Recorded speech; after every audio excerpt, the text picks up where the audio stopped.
আসসালামু আলাইকুম ভিউয়ার্স, কেমন আছেন সবাই? আশা রাখছি যে যেখান থেকে আজকের আমার এই নিউ ব্লগটি দেখছেন সবাই ভালো আছেন, সুস্থ আছেন এবং নিরাপদে আছেন। শুভ সকাল জানিয়ে আজকের ব্লগটা নতুন করে শুরু করলাম।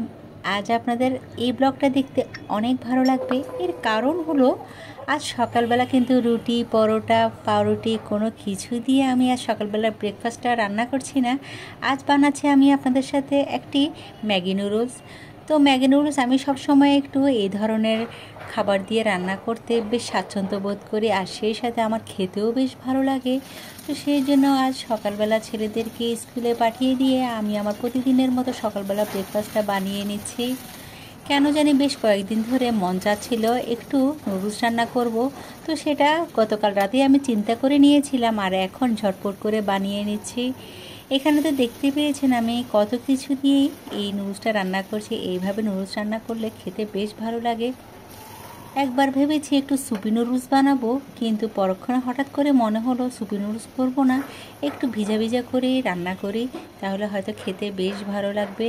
আর দেখতে তো পেয়েছেন আমার সেই চুলার উপরে কত সুন্দর সানলাইট পড়ছে। এই সানলাইটের আলোতে আমার প্রত্যেকটা ব্লগ দেখতে বেশ আলোকিত লাগে।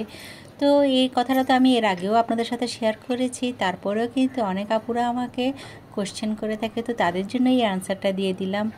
আর এখন নিজে সে পছন্দের চাটা বানিয়ে নিচ্ছি, আর এদিক দিয়ে খুব সুন্দর করে একটু প্লেটার সাজিয়ে ফেলছি সকালবেলা ব্রেকফাস্ট করার জন্য।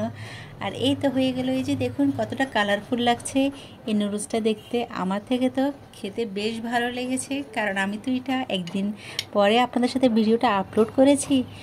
তো আমার সকালের এই আয়োজন দেখে আমার আপুদের যদি ভালো লেগে থাকে তাহলে আমার চ্যানেলটা সাবস্ক্রাইব করে পাশে থাকা অল বেল বাটনটি প্রেস করে রাখবেন।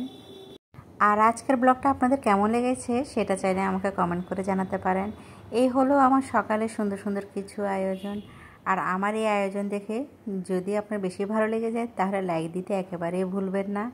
তো চলুন, এতক্ষণ তো পর্যন্ত আপনাদের সাথে আমি সকালের আয়োজন শেয়ার করেছি, আর এখন যেটা শেয়ার করছি সেটা হলো সন্ধ্যার নাস্তা।